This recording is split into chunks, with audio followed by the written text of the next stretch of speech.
and the mandible here.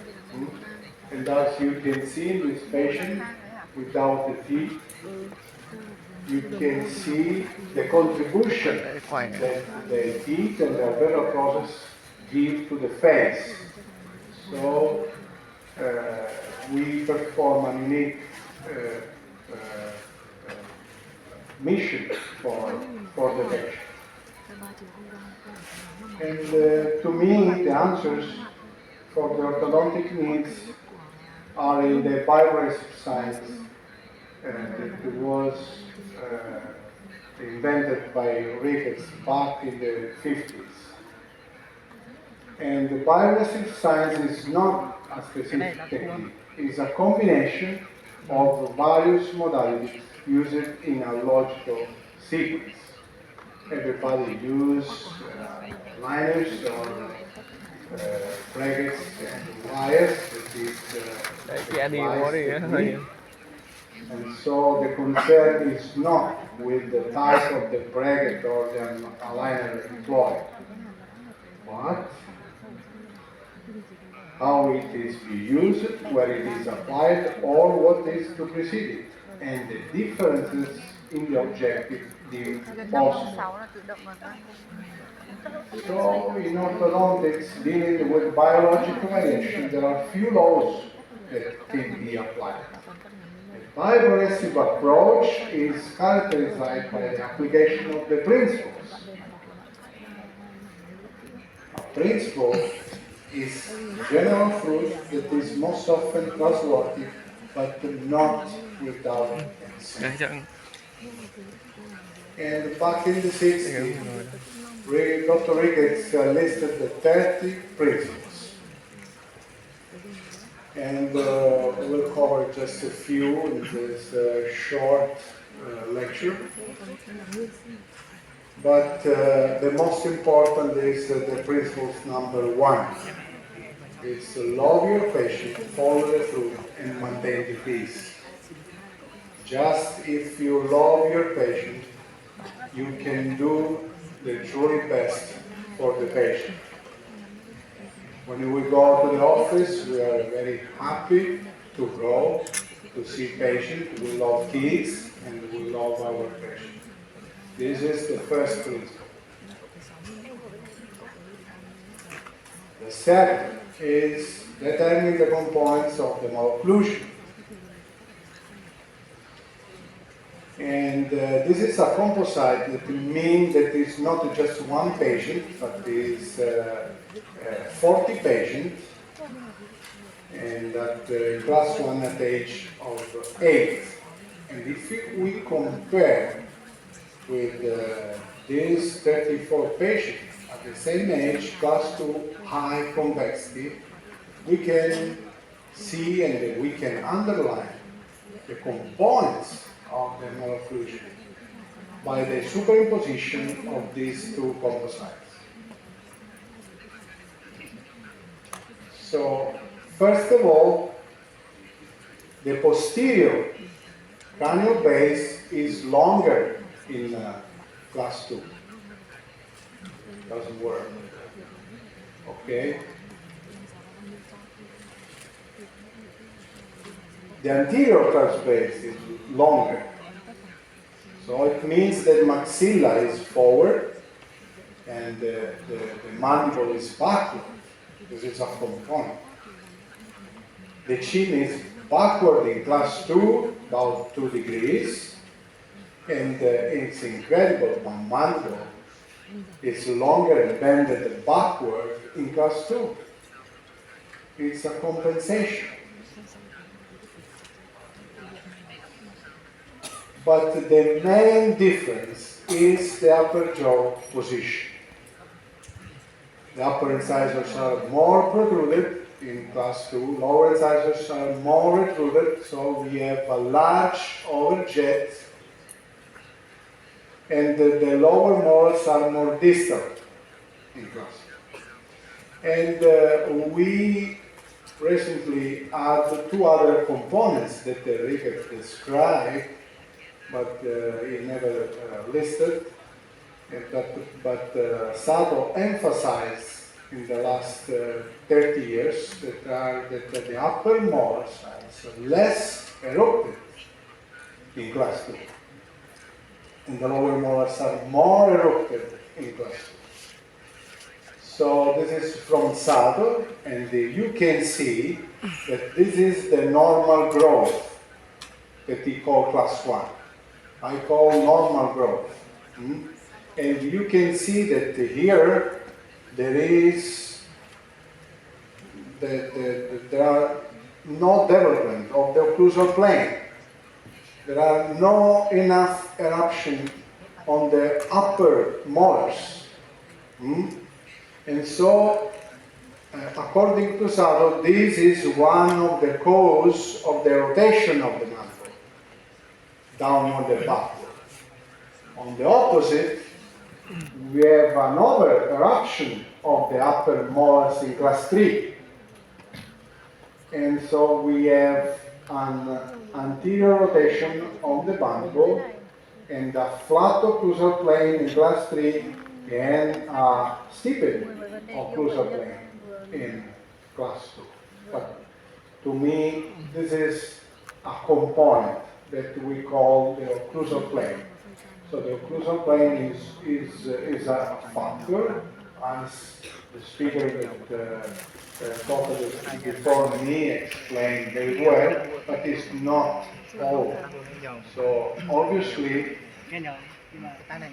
Sato, just in a circle, he described that the squeezing out of the third molars and the changing of the occlusal plane can affect all the bones, and so it's not just the mantle, but it's all the complex, the maxillofacial complex affected. So in the therapy, we want to apply the principle number 8, that is a locked occlusion, they keep it a locked. And so the evidence-based class 2 therapy is lower the occlusal plane. So maintain low the lower molars. Obviously the opposite in class 3, you can extrude a little bit the lower molars in order to rotate it a little bit the mandible downward, without any compression of the condyle, or be careful of the compression of the condyle that it can occur when you rotate it too much. So we avoid the intrusion of the upper molars, and we avoid the extrusion of the lower molars in class 2. And Regis described this back in 1952, and he said, I don't know why, but when we maintain the occlusal plane below the side point, the mandible goes forward. I don't know why. It was back in 52. He was 32 years old. Then he described this, okay, because Shudi, Crickmore, and many others start to say that with the cervical leg, with the extrusion of the upper molars, you may see the wedge effect. So all the professions start to intrude the upper molars in the oligofacial. Even Ricketts, and he said, after he did his homework and his research, and I suggest to read this one, published under orthodontics, that is free access, back in 1959. He said, I don't know if I was the first that I started to use the high bull edge gap, but I know that I'm the first one that I stopped to use, because when you intrude the upper molars, you will compress the condyle. that you can affect the occlusal plane. And so you will cause a posterior rotation of the mandible that is not recommended in class 2. So there are many articles that support this theory, and many, and also this is from the University of Illinois, published about Zervas and Merson Opperman and Flavio Sanchez and Budicus Nodor, friend of mine there, and he compared the cervical versus eyeball headgear, and the cervical headgear showed more control over the vertical dimension and produced more favorable change in mandibular rotation. And this is me back in 2017 with a group at the University of Insubria where I taught bioaggressive, and we compared cervical versus control, and same result. There was a significant decrease, okay, of the rotation of the mandible forward, but the vertical dimension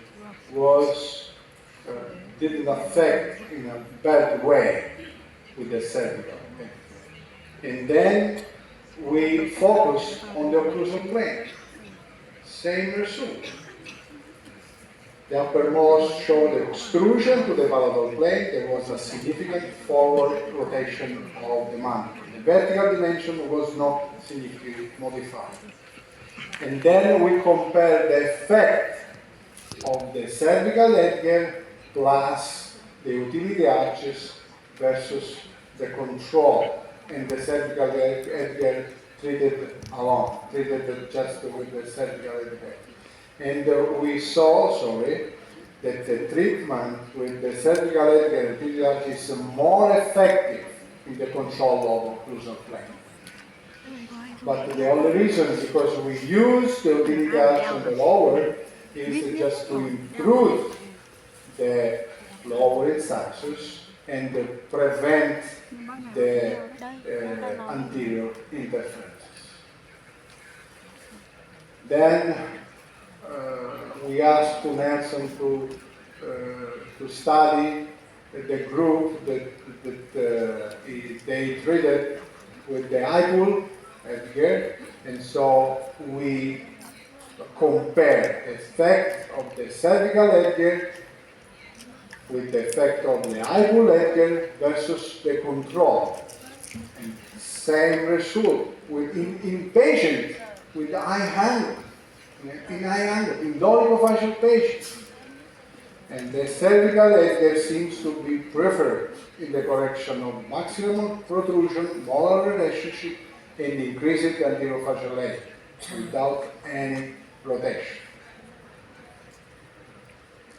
And this was my PhD thesis.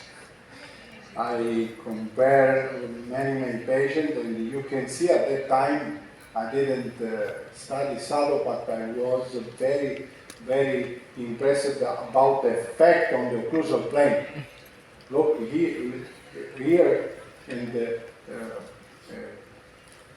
Wilhelm doesn't want that we call intrusion, so we can call control, because we can control the eruption of the, we can intrude also, I know, but we can control the eruption with this therapy, with the cervical headgear in the upper, without any appliances in the lower. We can control the eruption of the lower molar. And look, same back, as I said, in backs in 1952, okay, Riggins, when the condyle grows upward forward, the chin goes forward. But when the condyle goes upward and backward, the chin goes downward and backward. And Bjork did the same research. He didn't mention rickets in his paper, but if you see that the pictures are the same result. He showed this with implants. In fact, Ricketts called this the Ricketts-Bjork theory. And then he named this as the decompression theory. Why? Because when you extrude the molars, the upper, you decompress the contact. This is from Frussman, and you can see that you have new growth here. Growth in the here in the anterior part, superior and anterior part of the contact. For this reason, we don't want to push mandible forward because we will compress the contact. We want to push down a little bit, little by little, very gentle, not just once. This is from one of my students, Salvatore Boccheri, and he described this effect. So first of all, the extrusion of the upper molars, the correction of the protrusion of the maxilla, and so the intrusion of the lower denture and prevent the anterior interferences in order to decompress the condyle. In this way, the condyle can grow upward and forward, and the chin can grow downward and forward. So the challenge, if this can occur in the aftergrowth, can you apply this principle in the permanent dentition?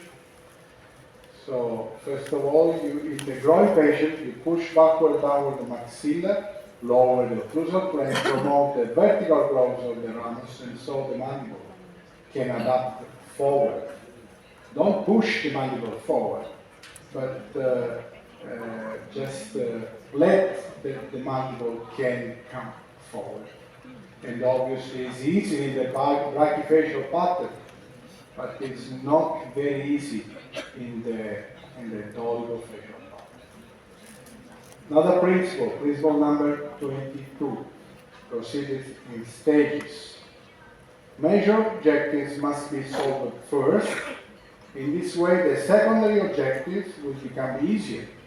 Therefore, the staging approach is more biological than a fixed tie-up with the straight wash. What is the staging method? It's a logical sequence of the treatment. We have 4 stages, and in each stage we have 2 steps. So we start the treatment how you want, then we carry out the treatment, then we correct the intra-arch discrepancy, the inter-arch discrepancy with the segmented and the section and mechanics, and then we reconnect everything with the proximalization arch, integration and torque, and then we finish the treatment. So this is a sequence, logical sequence, not wires. So we standardize the objective, we standardize the treatment in order to individualize the best treatment, the best approach for each patient. And so the 3 key concepts in today's world are individualization, prevention, and simplicity. And individualization is the ability to adapt to the needs or special circumstances of an individual or the basic difference between individuals. Prevention is the action of stopping something from happening or arising. This is one of the key concepts in today's healthcare. Simplicity is a thing that is plain, natural, or easy to understand. Technology and information overload demands this today. Simplicity is the ultimate sophistication and therefore difficult to achieve. Simplicity requires system. Keep things simple through system. And it's different, totally different from simplistic, making something complicated seem simple by ignoring important parts of it.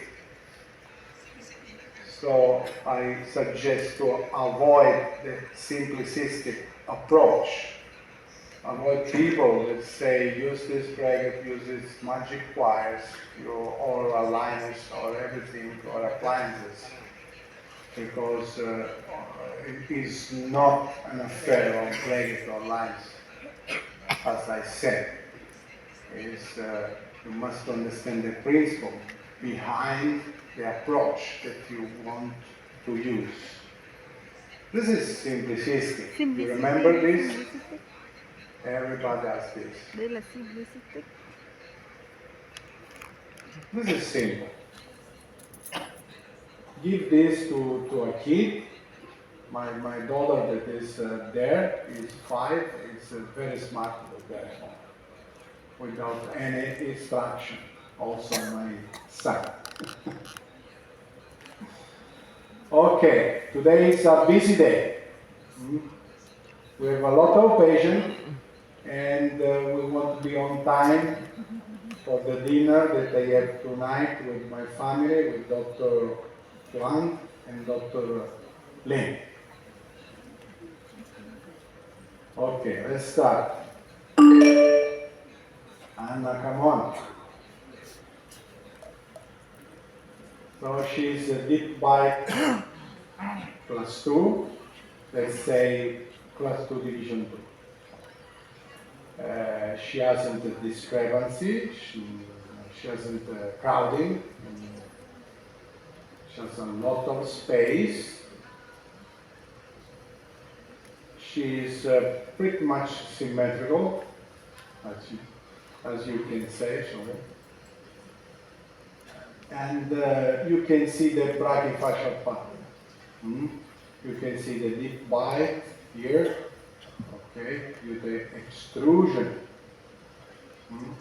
of the incisors and the brachyfacial pattern, the occlusal plane that is very close to the side point or X point, and the mandible is square, the face is square. So to me, this is an easy case, and I'll show you why. And the patient complained just a gummy smile, that is alignment of the upper front teeth. She is, as I said, class 2 division 2 deep bite, maxillofacial with the brachy tendency, and the lower arch retrusion, the lower facial head reduction. So in green, you can see our long-range forecast. In red, you can see our visual treatment objective. And when we superimpose, you can see the mechanics. So we don't want to distalize the upper arch. We want to mesialize the lower arch, as you can see here. So this movement that you can see here is the natural growth. So we want to push the lower dental forward, and it's very easy because we must unlock the malocclusion.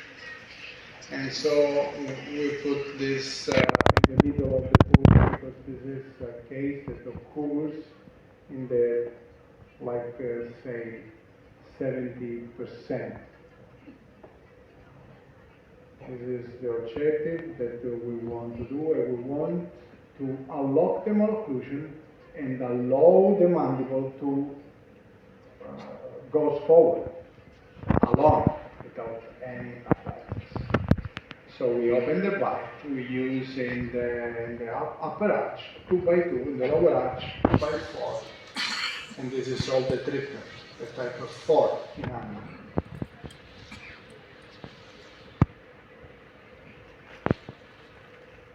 And then we align with a straight wire, and this is when we finish. Look at beautiful arches that we produce it. Look the roots. symmetrical patient. She was symmetrical. Look, the beautiful profile. The occlusal plane is perfect near the side point. And, as I said, look here, the molars came forward in class 2 because the mandible went forward. So this is not me. This is the natural growth.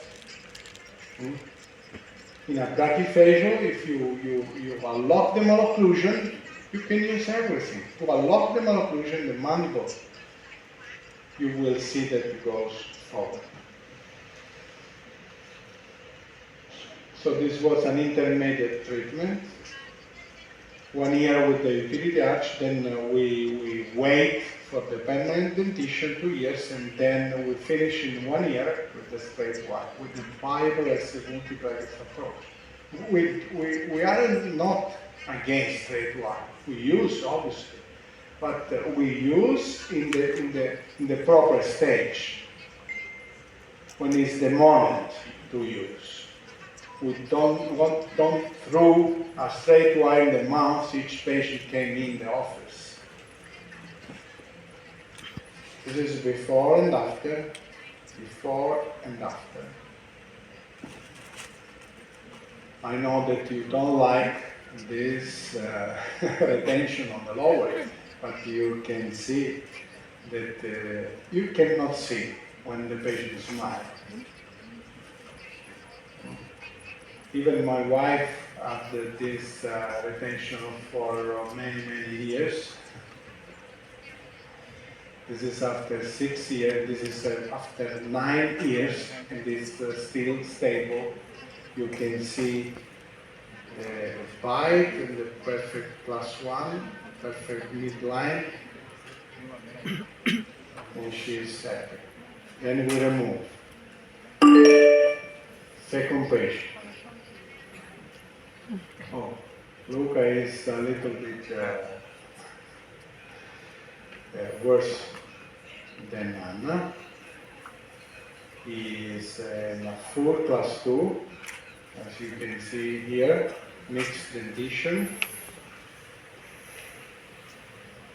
And he has really pretty good crowding in the lower arch and also in the upper arch. About 10 millimeters of crowding. And look, the canines here very high. And we know that you will better see the position of the canine in the frontal X-ray. And so also we measure the expansion, we measure the J point, position of the denture, in order to have indication of dental or skeletal expansion, as Luca needs. But we also measure the position of the canines. And back in 2004, with the group in Florence, doing my PhD thesis, I published this paper in the angle orthodontics. And we saw that the closer the canine crowns to the mid-sagittal plane and the larger the posterior portion of the hemiaxilla, the higher probability of canine function, with a classification power of 95%. And so we was afraid about this canine here in the left side, because it's very close to the midline. This means that probably this canine will impact it. And so can we do something for this patient? And look, this canine seems close to, but applying the formula, it will erupt well. This is the lateral epiphyseal of Luca. is brachyfacial 2, mesofacial tendency to brachyfacial lower facial reduction. And parents complain about misalignment, and when we close the mouth, we cannot see the lower incisors. And it's a class 2 division 2, deep bite, brachyfacial, lower arch, protrusion, and lower facial 8 reduction. In green, you can see the long-range focus, and in red, the visual treatment objective. And so we want to distalize the upper arch, and we want to mesialize the lower arch. And also we want to intrude the lower incisors. We want to correct the deep bite by intrusion of the front dental, of the lower incisors especially. So this is a little bit more difficult. So we put here, and let's say a little bit far from the center of the curve. And so we use a mechanic that we call reciprocal, because we want to mesialize the lower arch and distalize the upper arch. So we want to affect both the lower denture and the upper denture. But we are in the mixed dentition. So we use the lower utility arch and the upper utility arch with elastics. And look the beautiful class 1 that the patient developed, not me. But it's natural. I didn't push any gluten. I just unlocked the malocclusion, and I allow to the mandible to go forward by itself. This is after then finish, obviously, with brackets. This is after the treatment. Look the bite. Beautiful bite. Beautiful smile. And it will grow. It still grows. Perfect symmetry of the face of the denture. And still brachyfacial, as you can see here, 94 of the facial axis. The mandible is pretty square, and the lower facial 8 is reduced. We don't want to change the pattern. We don't want that a brachyfacial become a mesofacial, or a dolichofacial become mesofacial. Absolutely not. This is characteristic. The characteristic is brachyfacial, and they stay brachyfacial with the east denture without any alteration of its schedule pattern. It's like the eyes. We don't want to change the color of the eyes of our patient. Look at the mandible. Look at the mandible that went forward about 2 degrees. This is not me. This is the growth. This is not my treatment. I permit to the nature to do this. I affect a little bit the maxilla due to the torque that I gave to the upper incisors. Look that I didn't distalize really, but I prevent the mesonutrition of the growth, the curve during the growth. Look, I distalize a little bit due to the crowding of the patient, so I distalize a little bit and then move a little bit forward the lower denture. Only if you superimpose, you can see what really happened in your patient. So I use for 1 year periods to unlock the malocclusion, then the utility arches with the elastic for 10 months, and I wait for the permanent dentition 1 year, and then I put the multi-bracket approach, the bioaggressive approach. This is before and after. This is before and after. Look, beautiful arch that the patient developed.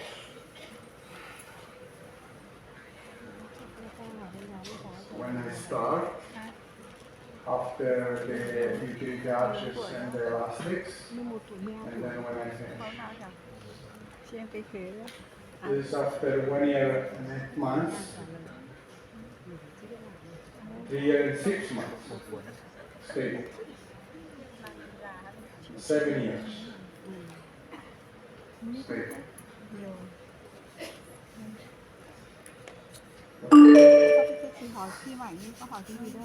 Patient knocked the door to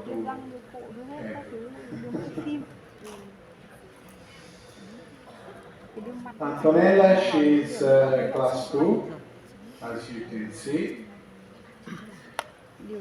A little bit of crowding on the lower arch, misalignment of the upper incisor. And she has 32 teeth. We have 32 teeth. Okay, we don't want to extract the wisdom teeth in all the patients. Some patients have space for third molars. This patient not. So we recommend to remove the third molars. Not just because we aren't able to move the upper denture backward if the patient needs this kind of treatment. But because we don't have enough space in the lower arch, and so the third molar cannot work properly. Because a little bit under the gingiva here, underneath here, also the other side. So when you have this condition, you have a little bit of extrusion of the squeezing effect. This that Saba described of the upper molars. So can cause pain, can cause alteration of the occlusal plane. She's symmetrical and she's mesiofascial. And the position of the occlusal plane is perfect, but she has a deep pipe, and look, the lower denture is positioned backward. And she has pretty good crowding, 6 millimeters on the lower arch and 3.4 millimeters on the upper arch. So she complained about the misalignment of the upper incisors and about the upper lip eversion that occurred in class 2 patient. And she, let me say, class 2 division 2, deep bite, mesiofascial with the lower arch protrusion. And the computer suggests, in order to distalize the upper arch, suggests the extraction of upper premolars. And I know that many of you agree with this kind of treatment, but I don't agree. I don't like to remove premolars just for distalize the upper arch. We perform this kind of treatment, the extraction, I mean, but usually we perform for extraction of the premolar in other cases, not in these cases, in other cases, just for aesthetics, but it is not the topic of the lecture. Okay, so imagine that we want to distalize here, but we don't want to move the lower denture forward. We want to maintain the lower denture in that position because it's a good position. So we want to intrude the lower denture, the lower incisor. We want to intrude the upper incisors. We want to unlock the malocclusion. We want to give torque and the upper incisors here. So we put Antonella here in the middle. It's not easy, not difficult. And so this is the case when we want to use maximum anchorage. We don't want to move the lower denture forward, we just correct, we want to correct class 2 by distalization of the upper arch with the sectional mechanics. And so first of all, again, we want to open the pipe first with the utility arches in the upper and the lower. Then we start from the second molar because the elastic is longer, and so we don't have a vertical component. We want to avoid, in this case, the vertical component because we don't want that the lower molar extrude. We want to maintain below the occlusal plane. We want to maintain the lower molar, okay, on the same level of the first molar in this case. And we start with the sectional mechanics, and when this is the staging methods. We start with the utility arches. This is the starting procedures. Then intra-arch correction. We escape. We do the inter-arch correction with the sectional mechanics. So we don't need bracket on the premolars. And the secret to don't attach the bracket during saving chair time during your job in the clinic is to don't put bracket on the premolars if you don't achieve a beautiful class 1. When you achieve a beautiful class 1, you can start to move this. In order to select the right elastic, we invented we patented this instrument, and we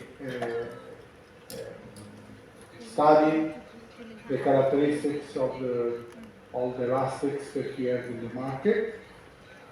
And you can have just three elastics in order to correct all the malocclusion, because we use the same thickness of the elastic. Let's say the 5 ohms or the 6 ohms, because the force depends on the thickness. So we want the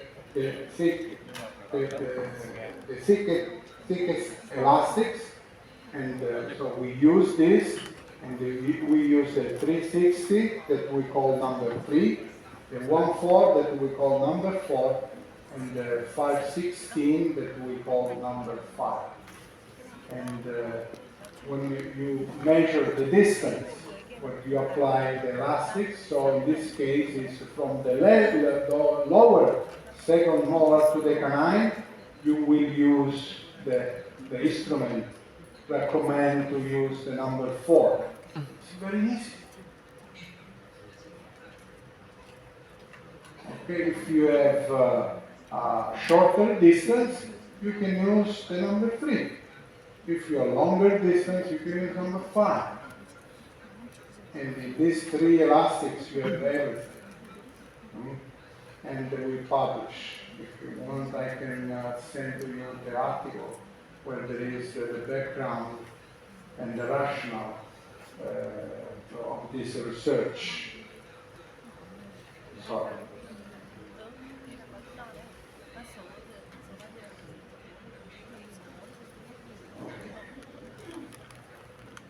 Okay. So after the correction of the class 2, we involved the canine in the utility arch. So it became a 2x6 on the lower. Okay. Then we start to treat with the light intruder retractor in the upper arch in order to maintain torque and close the space. And now is the time to put bracket on the premoles and the canines, both sides. And now you can use the favorite wire, that is the straight wire. And then you finish in a beautiful crossbar. And when I finish, I take straight. And I forgot to remove the molars.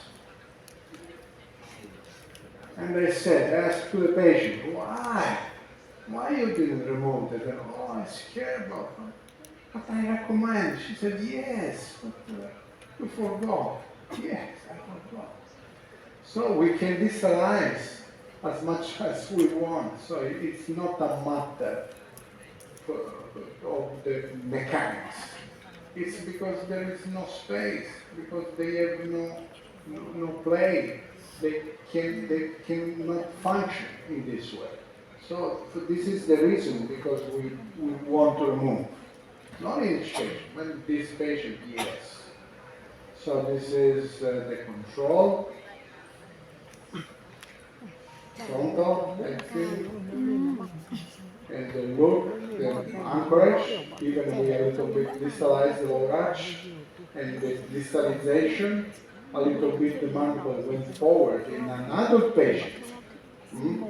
And look the distalization of the upper entry. This is before and after. Before and after, from class 2 to a beautiful class 1, with all the contacts described by Ricketts. Beautiful arches, upper and lower. And this is after 2 years. It's stable. A little bit of crowding here. Let's say crowding. This is after 9 years and 5 months, when we remove the lower retainer. No, we remove the year after. This is after 10 years, and this is still stable. Incredible. And obviously we remove the temporal. Okay, let's go to the next patient, that is Damiano. Oh, Damiano is full. This side, pass to the other side, a little bit of midline deviation, and he had fracture on the front teeth. Why? Because he is a class 2. Because he has a big overjet. So if you don't want to treat kids in class 2 at the age of 6, at the age of 5, that is when we recommend, because you want to wait for the spurt, for the peak of the curve. So you want to wait for the puberty in order to push the mandible forward. Okay. Take care about these kids and think that if you treat this patient before the eruption of the upper incisors, you will prevent and reduce the risk. It's published in the literature. You will about 40% of fracture or lose the upper front teeth. They concluded, the authors of this paper, they concluded they no other advantage in this treatment, nearly treatment in class 2, just the prevention of the fracture of the upper front teeth. We aren't agreed with this sentence, but we say, okay, but to me, it's incredible treatment that you can perform to your patient if you love your patient, if it's your kids. And I have a chance to prevent the fracture of the upper incisors. And you say to the parents say, let's go, doctor. Treat my kids. Are you agree? It works in this way. I do the questions and you do the answer. Are you agree? Yes. I will answer for you. I'm joking, of course. So, Damiano is not crowding on the lower arch, a little bit of misalignment of in the upper arch. They already removed the wisdom teeth, and he's a little bit asymmetrical. And we still perform the frontal effect. Now we have deconvened, but we still perform this analysis. And the mandible is square. This is not easy patient, because the mandible is square, it seems brachyfacial, but it's a little bit rotated backward, a little bit, 82. And the occlusal plane is a little bit above the side point. But look, the deep bite, and look the retrusion of the lower arch. So I complained the misalignment and the condition of the upper frontal teeth. He is a class 2 deep bite, mesofascial, lower arch retrusion, lower fascial reduction, and he has an asymmetrical manifold. And so we want to open the bite and achieve a beautiful overjet and overbite and beautiful class 1 this patient. So we want a little bit mesialize the lower arch and disalize the upper arch. And so we put here in the middle of the poor Damiano, and again we call this treatment reciprocal treatment in order to correct class 2. So we want to not use maximum anchorage, but minimum anchorage on the lower arch and section mechanics in the upper arch. And look how much space we gain with the section mechanics. We're still in class 2, and this occurs especially in the adult patient, in the permanent tissue. It doesn't occur in the growing patient. It develops in class 1 without any appliances in the premolar. But look, the activation that we performed in the section, and look the space that we gain, the rotation of the premolars, that seems to go backward with any other appliances. And when we achieve a beautiful class 3, we'll do this that I described here,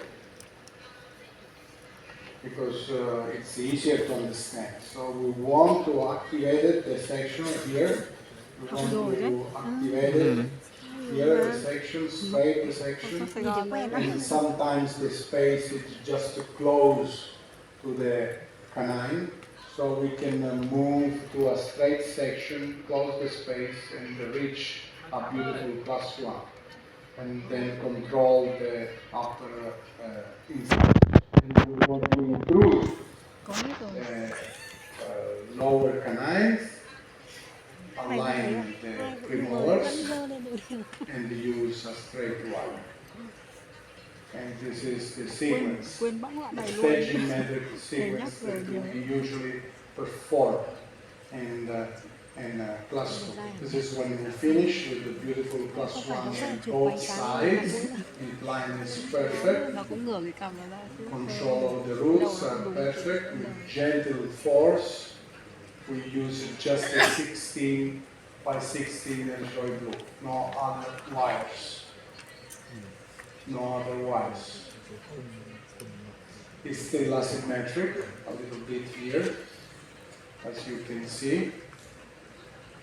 But good position of the incisors. A little bit of extrusion So she was growing of the upper arch and a little bit of rotation of the mandible that is not verbal in class 2. So 11 months of section mechanics and 2 years to finish the case, close the space, and gain a beautiful class 1. So almost 3 years of treatment. This is before and after. Before and after. This is after 3 years, 2 months. Took the incisors. And so now we have Marta.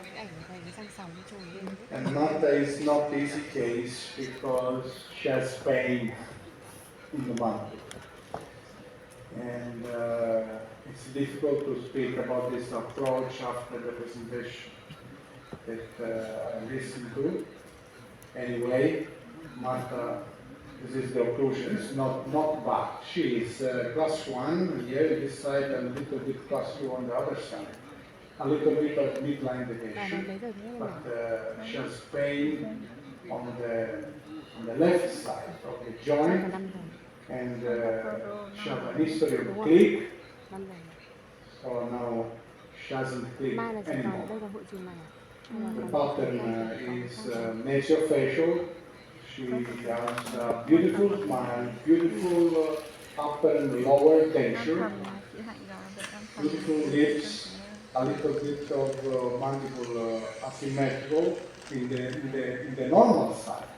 And this is a constant, because the normal side is the side that works. It's like the same in the other joints.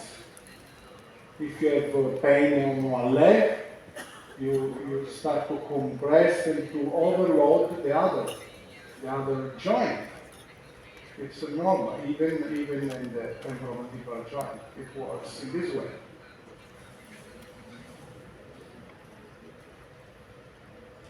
Okay, so now we use the combine. At that time we used tomography. It is very useful for us in order to describe this condition of compression of the condyle on the right side and the compression and the distalization of the condyle on the other side. And if you take the X-rays with the mouth open, you can see that in the left side, where there is the clip, the condyle cannot reach the ends.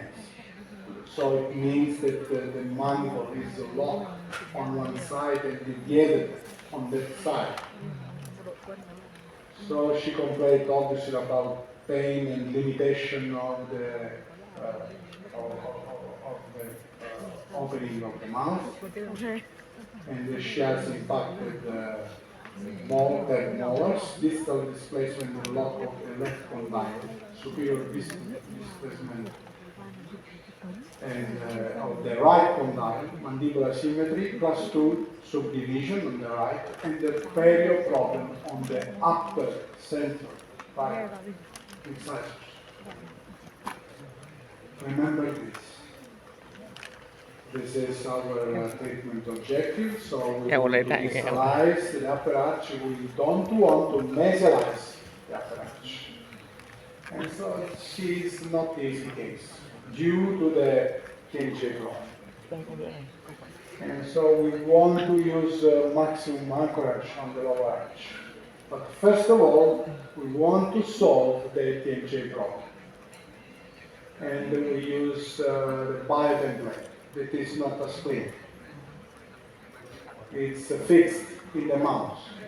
The patient chew with this, do everything with this for a couple of weeks.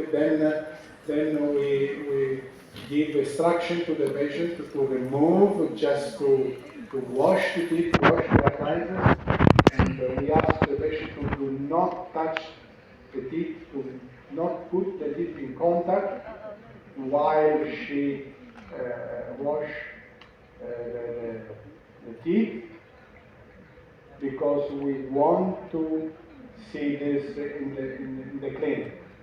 And so when we remove the appliances in the clinic, we can detect the interference. you can see if you the difference is here in the upper central incisor where there is the perioproper. It's incredible. So what kind of treatment do you suggest in this case?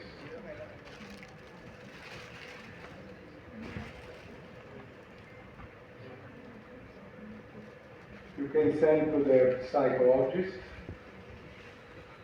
You can trim the upper incisors. You can extrude Đó. Nhưng mà cái đề nữa đau tai, cái này đau tai lắm. Or you can intrude the upper center. This is what I did. Very easy. And the mandible went forward, easy. Without compression, distalization of the condyle. And look that we, without anything, we gave support to the mandible with the bite blade. We don't want to push the mandible forward with bite blade. The technique is to check the rest position, to register the rest position. We don't ask to the patient to move the mandible forward when we record the position of the mandible with the bite blade. We check on the X-rays the position of the condyle. Yes, yes, you can do this, or you can try. Then you can do another spleen, you can change, okay? But we don't want to push the mandible forward, okay? And so now she has a beautiful class 1 without any other appliances. So now she's an easy case. So we want to over-treat in order to achieve a good, a perfect, a superb occlusion in the buccal segment, right and the left. So we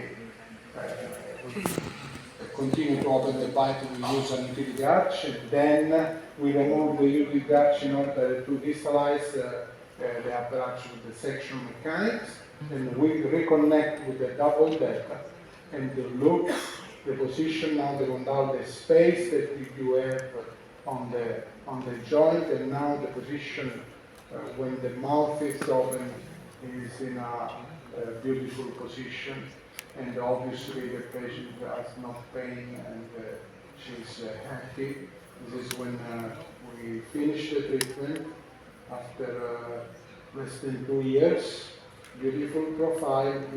Now she's symmetric. Okay, this is before and after. Before and after. Beautiful profile. We didn't change the profile. And look the mandible. Now it's symmetric because we gave support in both joints. And this is what we did. A little bit of distalization of the upper molars. Before and after. And look, this is class 2.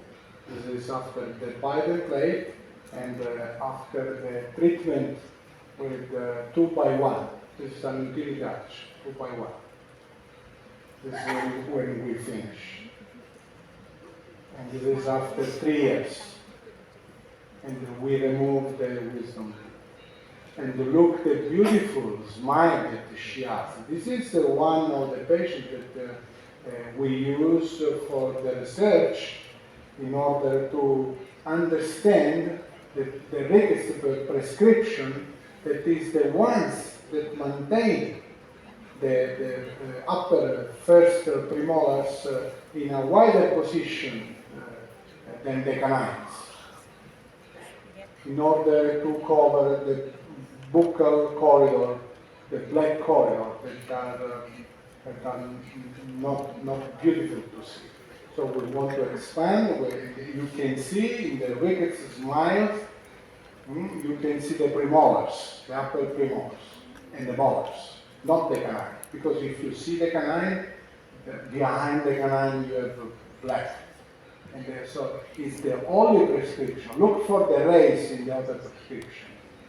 We have a raised bracket on the canines in order to maintain the canines in, upper and lower, and we have not raised bracket in the premolars, in the upper first premolars, in order to maintain the upper first premolars in a wider position. And we published this back in 2018 with an untreated patient. We saw this in an untreated patient. So in NOTSME is not Ricketts described. Ricketts try to copy nature. It's what we call the ideal occlusion. Okay, we are finished. Now we are Davide. It is plus 2 just on one side, a little bit of midline deviation, no crowding.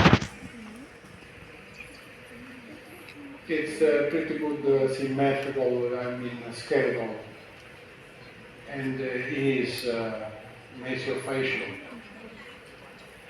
So he has plus 2 subdivision just on the right, and we complain about deep bite and deep act of the upper incisors. And this is our objectives in red, same thing. We want to distalize the upper arch. We want to maintain the lower arch in the same position. So we put here in the center. And so first of all, we want to open the pipe. Then we remove the upper utility arch and we treat just one side. And this is one of the benefits of the section mechanics, because you can treat just one side. Because in the other side you have a beautiful class 1, and you don't need brackets. When you achieve a beautiful class 1, you start to intrude the canines, and then you start to correct the midline. Look, the midline here, it's a little bit deviated on this side, but you have enough space here in order to correct. And this is the mechanics that we perform. So, first of all, we correct the class 2 side.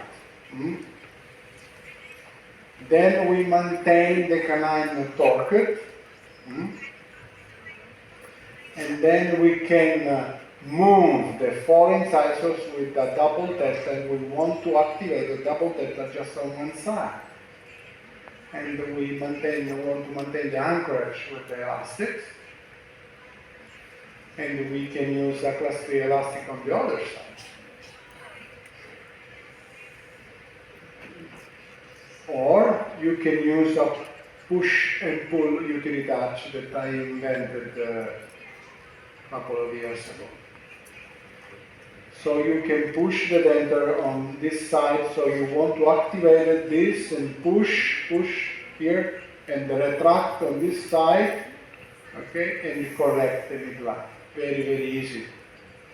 2-3 appointments, you will achieve the result, as we did with this, without look, but the principle is the same. Then we reconnect all the arches,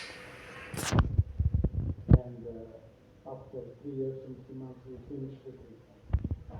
And he is the best patient that I have, but when I achieve a class 1 years, I said, okay, I want to remove the appendix. I'm not very proud of this treatment, but stop this treatment. And David said, yes, doctor, I don't want to see you anymore. I said, me too. I'm joking. Obviously, I'm joking. Okay, so we take records, we remove the appliance. Beautiful frontal perspection. And look, the extrusion that we add, and a little bit of mandible rotation downward and backward that is not fallible in the class 2 patient. And this is one of the reasons because I want to present this case, because I explained with this the extrusion of the lower arch. So I had a problem of anchorage, of maintaining the occlusal plane low in the lower arch that can occur. So be careful and monitor the patient. And I'm not saying that it's patient fault, it's my fault. So, but you must to check. You must to check and to superimpose during the treatment in order to see what's going on. It's normal. It's, obviously, the patient doesn't die, but you must check this. Okay? It is before and after. Okay, midline, beautiful +1. This is after. Then we became friends when I removed the appliances. After 3 years and 6 months. After 4 years, 5 months, after 5 years and 8 months, they said, okay, now I don't want to come anymore. Remove the retainer. And look the canines, and now it's in a better position that when I start the treatment. That it's incredible. And so I used to say that I don't finish the patient. It's the nature that to finish the patient. Okay, now we have Alessandro. Alessandro is the first patient that I treat with the saddle mechanics. So I'm not very good with the saddle mechanics, and because I changed also. In fact, when I teach saddle mechanics, I teach saddle my way, because I use the new multi-device arch wire in a different way that saddle do that I think that is the realest way. And for this reason I call saddle my way.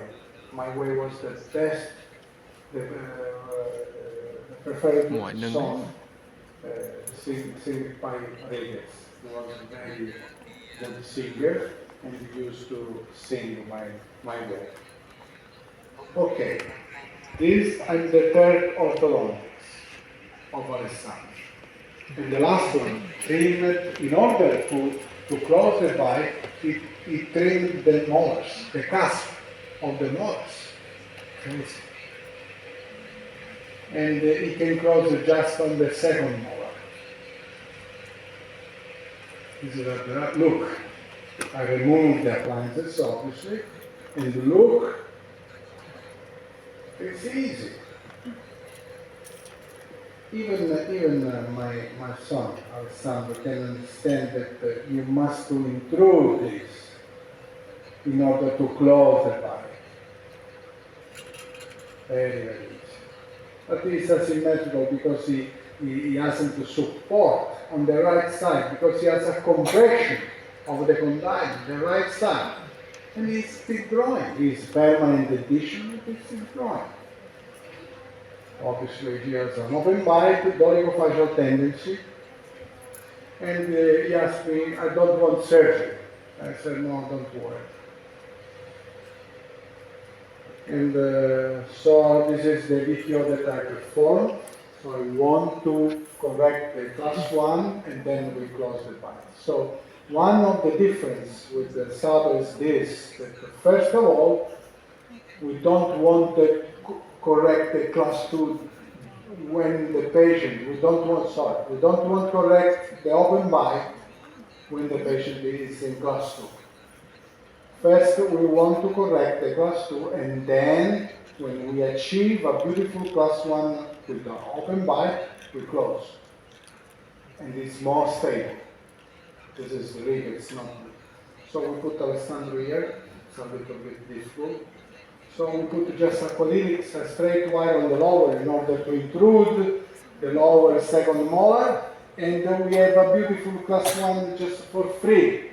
in the right side. So now just we want to correct with the sectional mechanics the +2 on the left side. So we remove the quadratics. We start with the first of all with the sectional mechanics, and then with this kind of a mechanics in order to intrude the upper arch on the left side and extrude the upper arch on the right side because it was asymmetrical as I showed.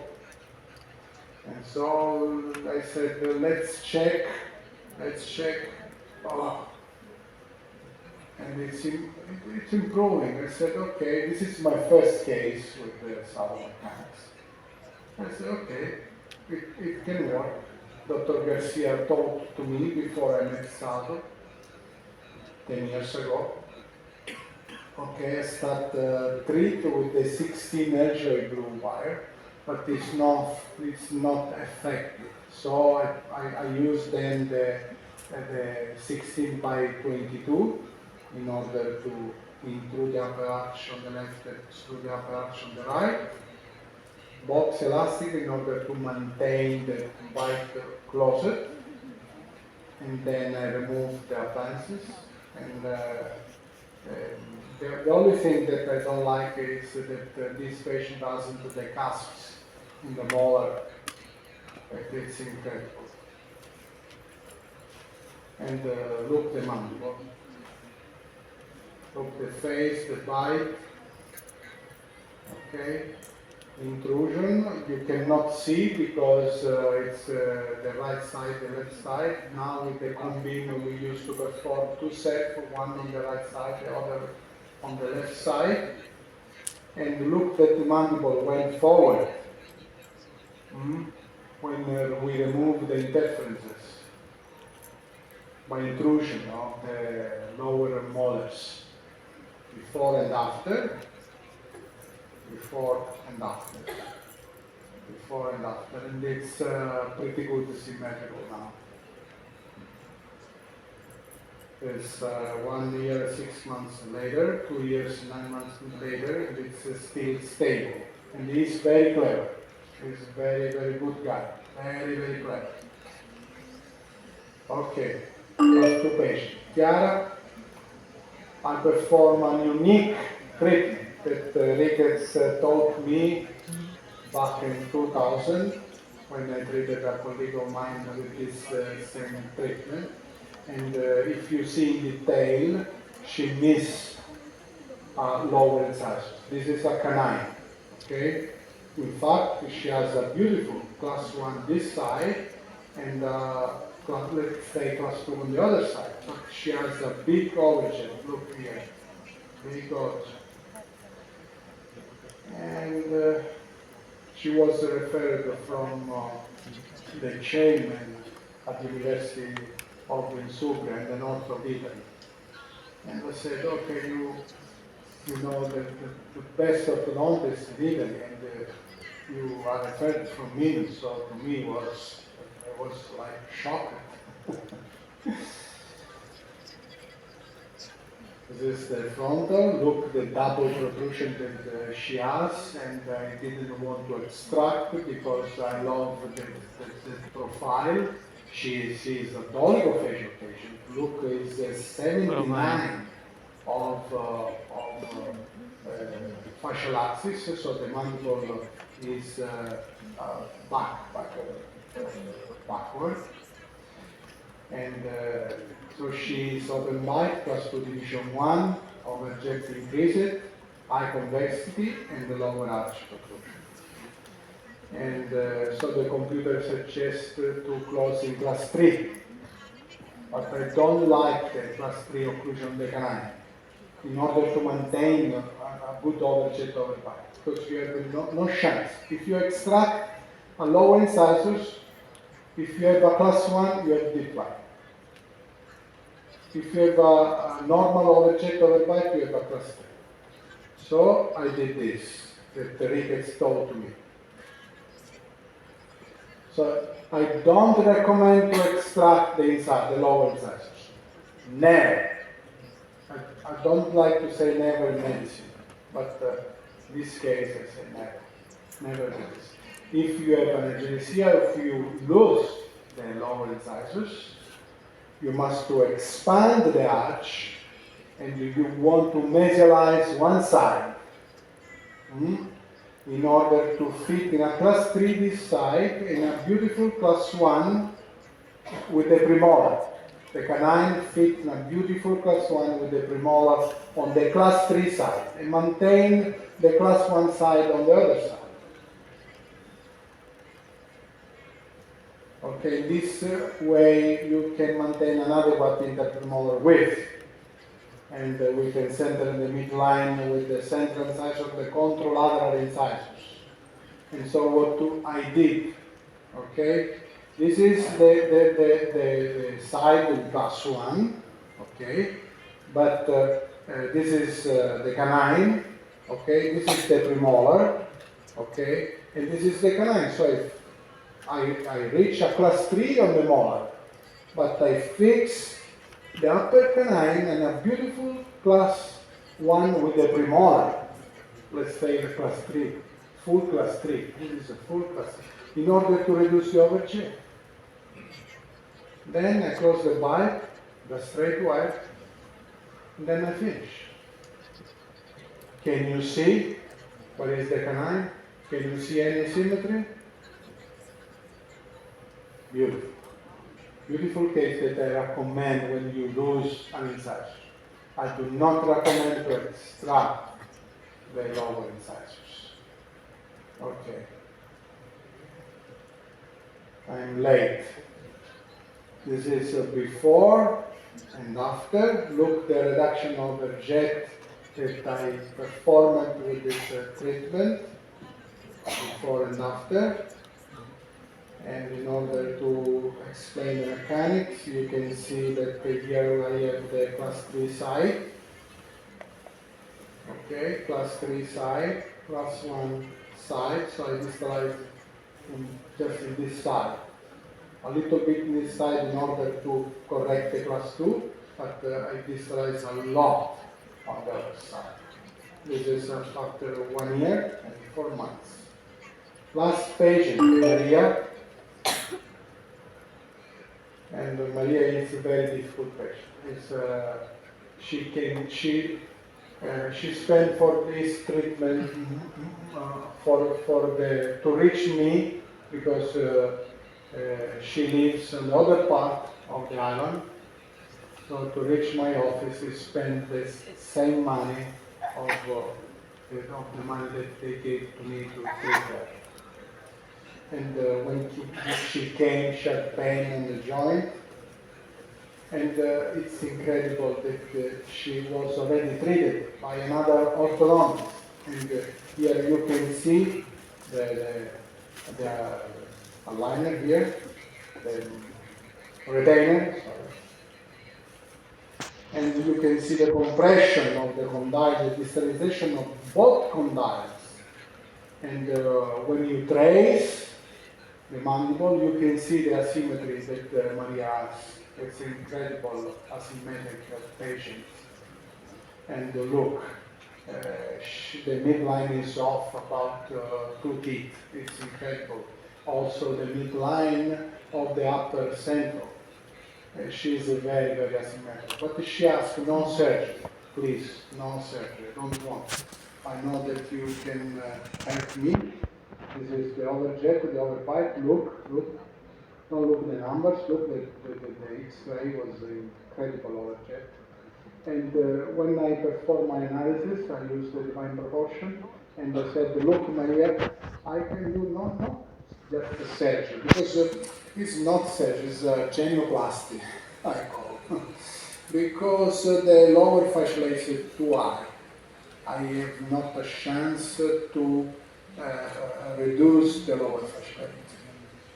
So I say, okay, let's start the treatment and we'll see. I said, okay, well, I want to treat with the genioplasty at the end of the treatment.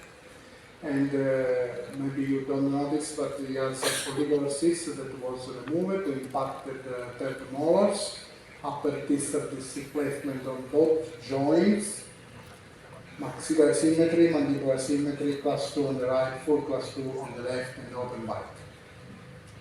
The computer suggests a crash as extraction, and I wasn't agree.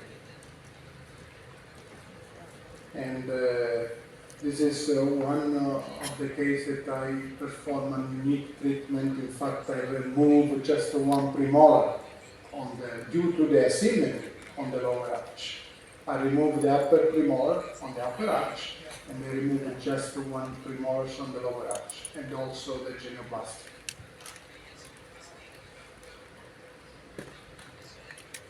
So it's a very difficult case. So I remove the teeth, I distalize, I anchor the upper molars with quadrilates, and when I distalize here, the lower arch, I look that the symmetry is improving.